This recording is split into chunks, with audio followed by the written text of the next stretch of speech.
अयोध्या में 2027 के विधानसभा चुनाव को लेकर सरगर्मियां बढ़ गई हैं।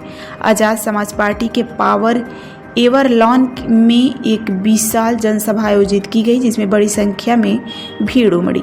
पार्टी के नेता चंद्रशेखर आजाद रावण ने युवाओं से आह्वान किया कि वे अगले 17 से 18 महीने तक चैन की नींद ना सोएं और गांव-गांव जाकर पार्टी की नीतियां और विचारधारा फैलाएं। चंद्रशेखर आजाद रावण ने कहा कि उनकी पार्टी पिछड़े वर्ग को 50% सीट देने का दावा करती है, जिससे उनकी राजनीतिक भागीदारी सुनिश्चित हो सके। उन्होंने कहा कि पार्टी का उद्देश्य गरीबों और पिछड़ों वर्ग के लोगों के अधिकारों की रक्षा करना है। रावण ने आरोप लगाया कि अनुसूचित जाति के लोगों की भूमि अधिग्रहित की गई, लेकिन ना तो मुआवजा दिया गया और ना ही पुनर्वास की व्यवस्था की गई। उन्होंने दावा किया कि 150 से अधिक मकान तोड़े गए और गरीबों की जमीनें औने पौने दामों में लेकर उद्योगपतियों को दी जा रही है। चंद्रशेखर आजाद रावण ने जनता से अपील की कि वे भ्रष्टाचार और शोषण का जवाब चुनाव में दें। उन्होंने कहा कि जनता को अपने अधिकारों के लिए लड़ना होगा और सही नेताओं का चयन करना होगा।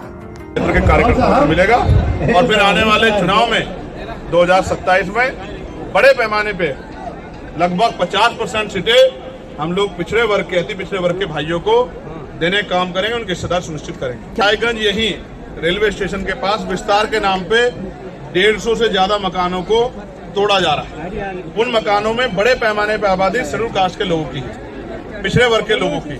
सवाल ये है, जो लोग 100 साल से रह रहे हैं, जिनके परिवार वहाँ रह रहे हैं, कारोबार वहाँ है, जिनके बच्चों की शादियाँ हैं, पढ़ाई है, उनको वहाँ से उजाड़ने का काम ये सरकार क्यों करे? विकास के नाम पर विस्तार करना ही है तो उनको वहाँ से पुनः कहीं विस्थापित कर दिया जाए, उनको मुआवजा दे दिया जाए, जिससे कि वो कहीं अपने परिवार के साथ सम्मानपूर्वक जी लें।